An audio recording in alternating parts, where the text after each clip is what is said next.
Erbo. I'm an Iraq and Afghanistan veteran, member of the wider special warfare community. I'm a social science advocate, human rights activist, and partially successful, struggling social entrepreneur. I try to apply behavioral science, cultural understanding, and anthropology to a variety of social problems where politics and ideology tend to fail.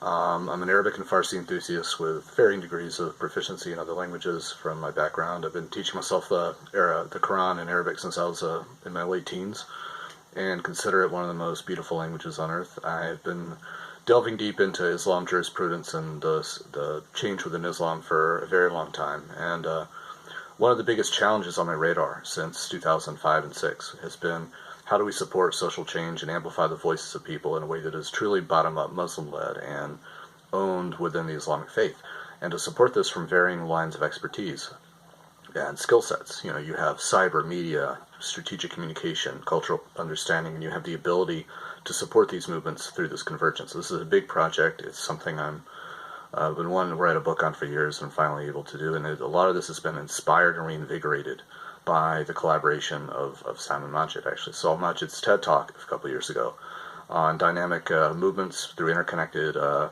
voices of youth and people through social media, and how this can actually work within the Islamic faith and can provide that third option, and between secular autocrats, transitional struggling democracies versus or chaotic transitional governments like we saw in Iraq versus Islamism.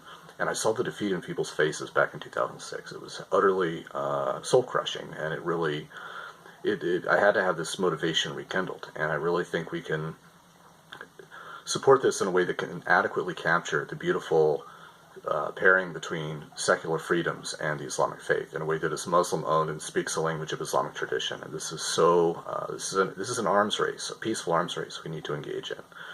And I've been inspired to several years ago to really dive back into this. And I invite fellow veterans to stand in solidarity with liberal voices all around the world and support this, including immigrants and people from Islamic societies, both secular, atheist, Muslim, Christian, anyone from that part of the world who supports freedom and pluralism and inclusion and is willing to support that narrative. I invite veterans to build a dialogue, and I think not just with these people from these parts of the world, and I'm talking veterans who've worked in special warfare, who've worked alongside the cultures in Iraq and Afghanistan, who understand the importance of supporting these people, but also to communicate this to the general public. And the model of Salman Majid's dialogue, the spirit behind that, how we can break down tribal barriers to understanding and really foster a kind of counter-extremism both here on the home front and abroad through this kind of conversation, and amplify it through the tools of social media, moral psychology, and mapping the kind of shared moral terrain we have. That is going to be the next the next big project, the next Manhattan Project, of how we overcome some of these differences and support and stand with people in parts of the world that few people even can find on a map. And that's something that I'm proud to support, and I invite fellow veterans, as well as anyone who's supporting these people, to enter into a conversation about.